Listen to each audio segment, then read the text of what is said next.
Hello everyone, I'm standing here with Julian Ledger, CEO of YHA. First of all, good to see you here. How are you going? Very well, thanks Johan. Yeah. Congratulations on coming down to Australia. Well, it's a pleasure. Okay, so what is the YHA? YHA stands for Youth Hostels Association, that's the British name, but it's a part of Hosteling International, or HIHostels.com for short. And we're a part of a network of 4,000 youth hostels, backpackers around the world. We're the Australian part, and here in Sydney, this is one of the properties. Okay, so for how long have you been with the YHA? This last week, my staff arranged a flash mob, and I'm embarrassed to say that I was celebrating 35 years of involvement in the backpacker industry. I was once a backpacker myself, or mixed in, and I've never quite moved on. Is that right? It's always been fun, and Yeah. youth and tourism, it's always been a great thing to do. What kind of flash mob was that?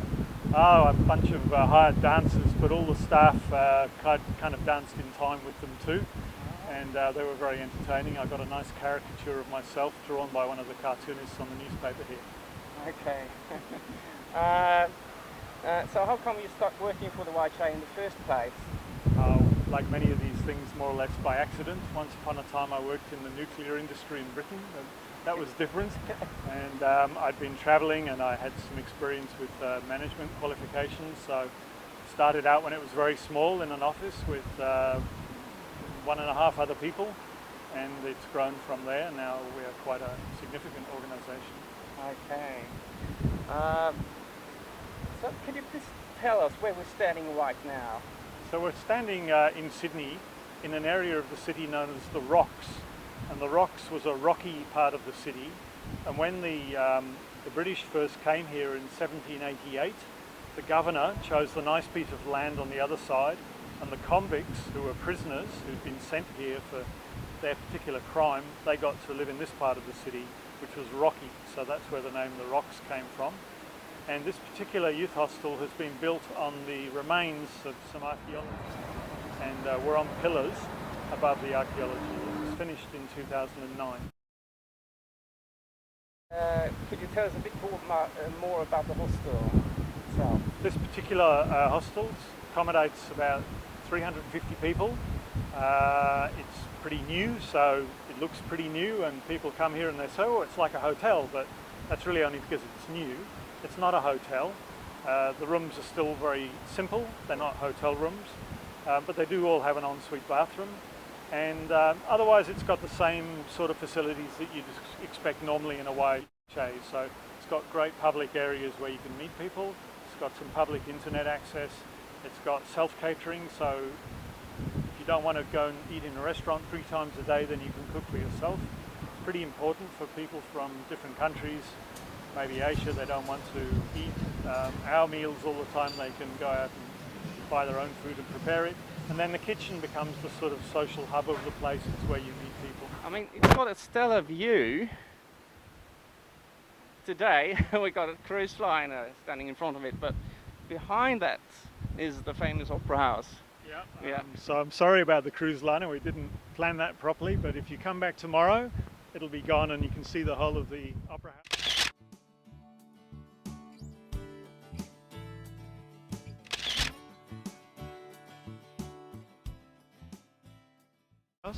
The Opera House just celebrated its 40th birthday. It's frequently referred to as the most recognised building in the world. It's better known than Sydney or Australia. It's up there with the Taj Mahal and the Eiffel Tower. And it was designed, of course, by a Scandinavian, by a Danish architect. That's right. And he was so upset about the final result that he never returned. That's not quite right.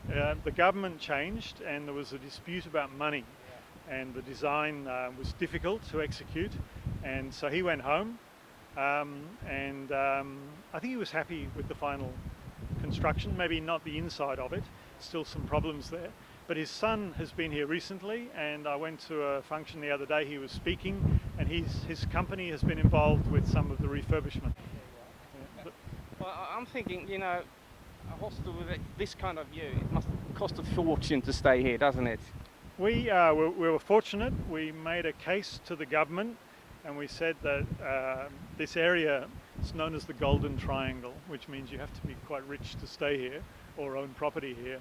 And there was nowhere for young people to stay and nowhere for schools to stay. And there was this piece of empty land which was archaeology. So we came with a proposal to build a youth hostel to keep the archaeology, and we'll look after it for the government for 99 years. In return, they gave us the land for a good price, let's say. So that's enabled us to keep the price of the accommodation reasonable. It's still not the cheapest in town, but when we ask people about the value for money, we get a very high score because it's in such a special place. In Stockholm, you have the Af Chapman youth hostel in the ship in the harbour. It's a little bit like that, you know, it's a bit special. That's right. So how many YHA hostels are there in Australia? It's about 100, and we've got all the usual places you would expect, like Melbourne and Sydney and Brisbane, up the coast to Cairns in Queensland.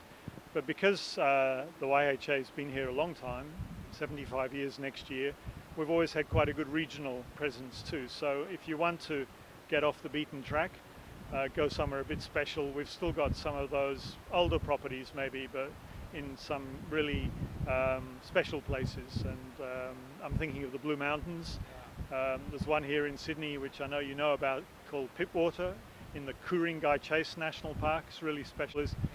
And also we have an affiliation at Uluru at Ayers Rock, so you can stay not right next to the rock anymore, but not far away.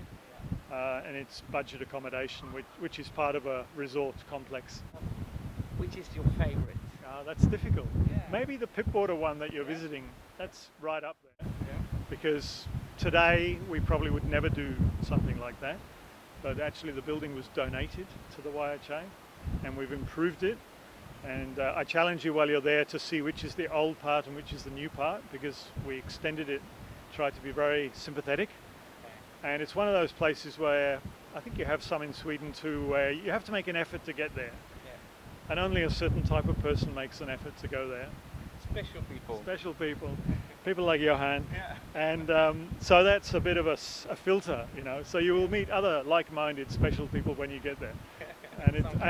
And some characters, and it's slower and there's more time and life slows down and you can enjoy nature and the flora and the birds, the animals.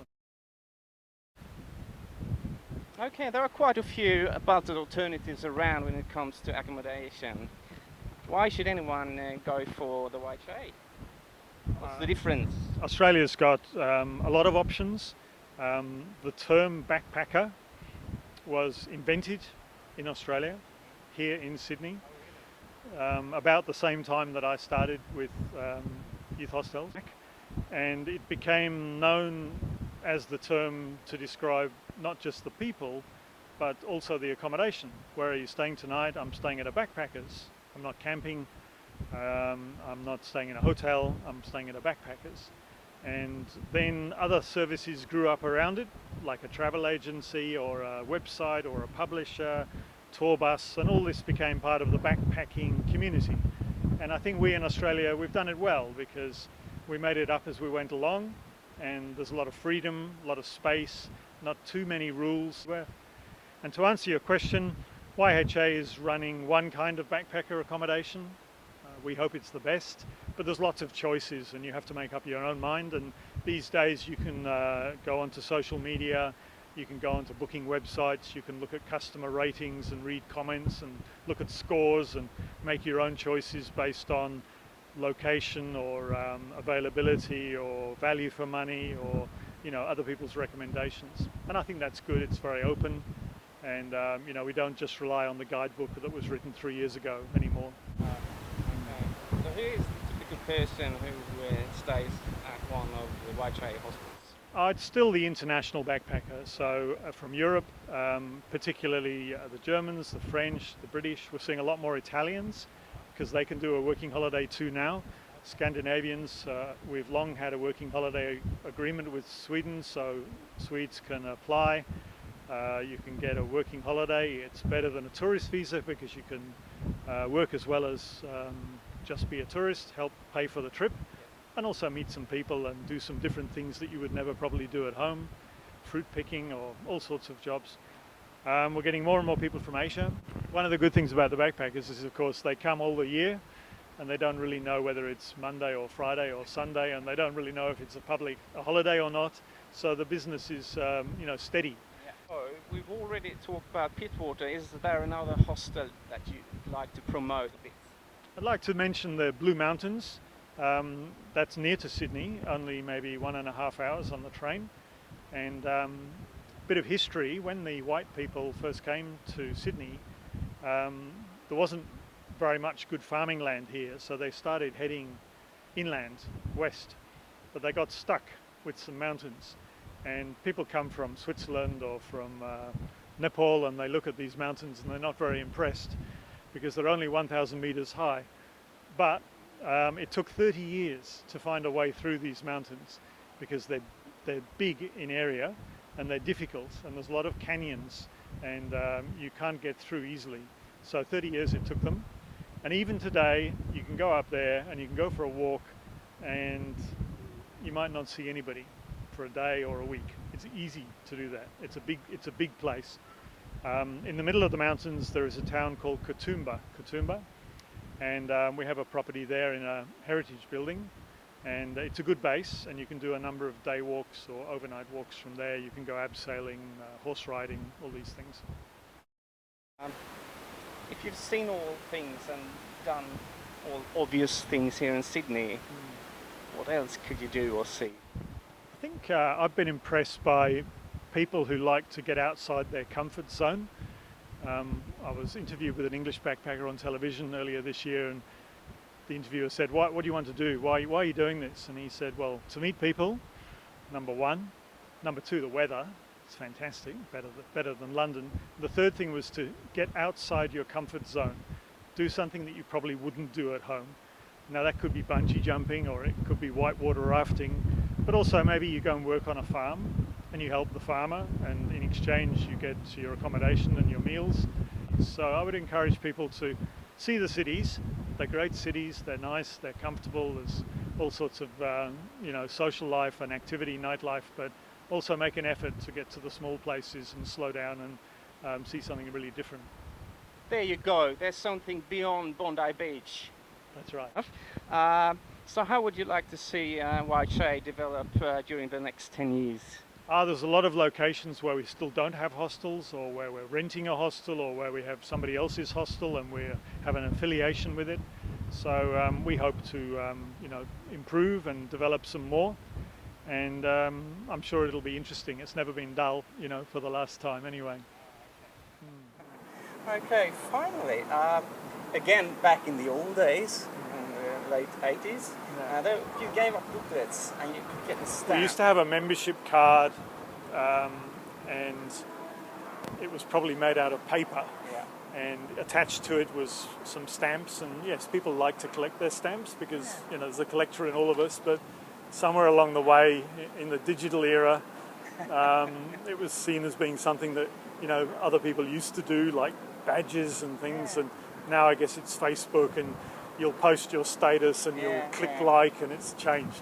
I thought they were really neat, and you sort of, if not for all other advantages with staying with the YHA, when you came to a new city, you looked for the YHA because you knew you'd get a stamp. Okay, it was important to you. I have to remember that. Yeah, so actually, I brought my... and I demand a stamp, otherwise I won't leave. I'm sure we can find you a stamp in your book. Well, actually, I borrowed a stamp from downstairs, and I would like you to give me a stamp. You're a nostalgic person. I am. Well, Julian, it's been a pleasure talking with you. All right, thank you. Well, thank you. Appreciate it.